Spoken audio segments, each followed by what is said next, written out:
இன்னைக்கு வேலூரில் நடந்த நிர்வாகிகள் கூட்டத்தில் நம்ம தளபதி விஜய் அவர்கள் வந்து உண்மையிலே மேடையிலே வந்து கண்கலங்கிட்டாருங்க.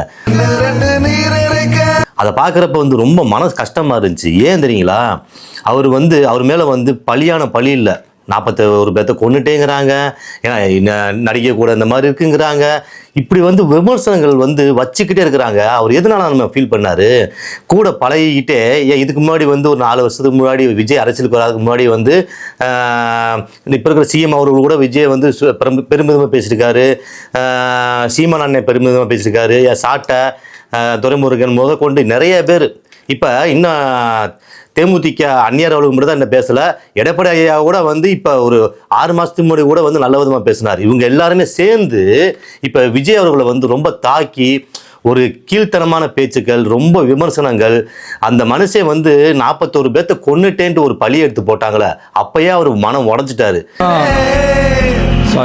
ஏன்னா அது உடஞ்ச ஒவ்வொரு சொல்லையும் கேட்க அவரால் தாங்க முடியல.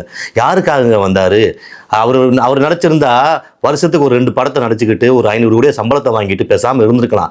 மக்களை நோக்கி வந்திருக்காரு, சரிங்களா, மக்களுக்காக போராடுறாரு, இனிமேல் மக்களுக்கு நல்லது செய்யணும்னு நினைக்கிறாரு. அப்படிப்பட்ட மனுஷனை வந்து இப்படியே வந்து விமர்சனம் சொல்லிட்டே இருக்கீங்களே, ஏன் இப்போ நடக்கிற ஆட்சி கிட்டத்தட்ட வந்து 4.5 வருஷம் ஆகிப்போச்சுல, இப்போ நடக்கிற ஆட்சியை பற்றி குறை சொல்லுங்க.